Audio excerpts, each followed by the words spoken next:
Hey there, this is Brent from JBD MusicWorks. Today I want to take you through an interesting sound that I created in a cue for Terroir Redux, a film by Dirty Poet Films and John Charles Jopson directing.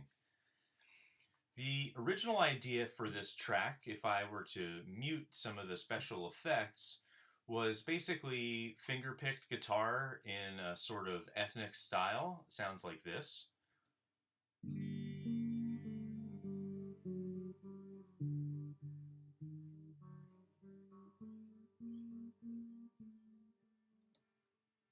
I was always really fond of that, and this was the cue itself for quite a while, but I felt like there was something missing, and one of the ideas I had was to have a sort of drone in the background, which I added by taking my fingerpick guitar, reversing it, running it backwards, and then running a bunch of things in that signal that make it sound like this.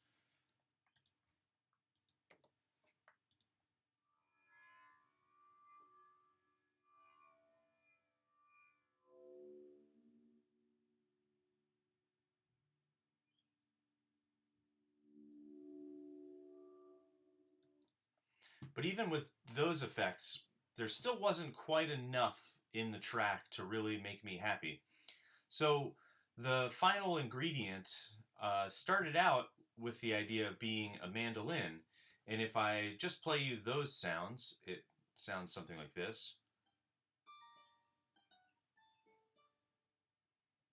I sort of had a concept of something vaguely Baroque or classical sounding with a lot of space in between it, and you can see that there's a lot of space between the entrances of the mandolin. But even that didn't quite work for me. So the first thing that I did was reverse the mandolin, and that sounds like this.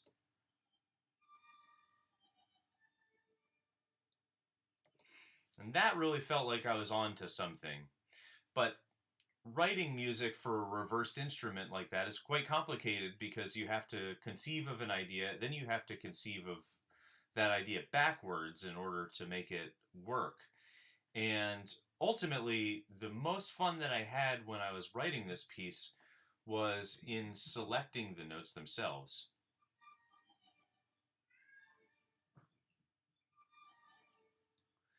And I just longed for the option to only have myself selecting the notes and not worry so much about the rest of it. So I hit on a strategy, which was to use a field recorder made by Zoom to actually record myself clicking on the mandolin tracks. And when I did that, what I ended up with was this sound. And I'll turn off my plugins so that you can hear just the pure sound.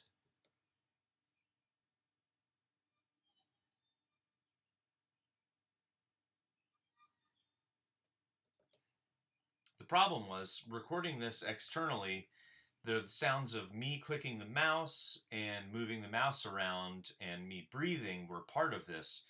So I ended up holding my breath and holding down the mouse button for as long as possible, letting the sounds play themselves out before I began to, uh, you know, letting the sounds play out before I breathed, letting the sounds play out before I moved my hand too much. And ultimately, I came up with a nice segment of track that I could then cut up and add some extra seasoning to. And with all of the effects on board, the sound that you get is more like this.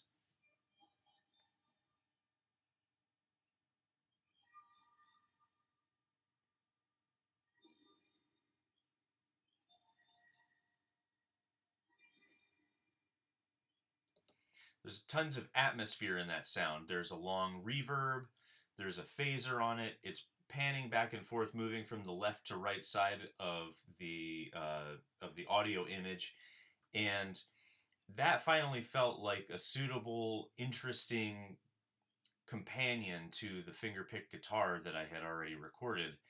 And in the final product, I think what you have is a single character on screen, the fingerpick guitar, with all of the place setting and all of the foreboding that the film was indicating from its imagery. We'll play you next a music video that we made out of this segment. Because the film hasn't been released yet, we felt the best way to present this material was to give a visual summary of what was going on screen, but not to necessarily give away the entire game with what's going on plot-wise in that cue. Thanks for staying with me through this, and I hope you enjoyed this Anatomy of a Sound.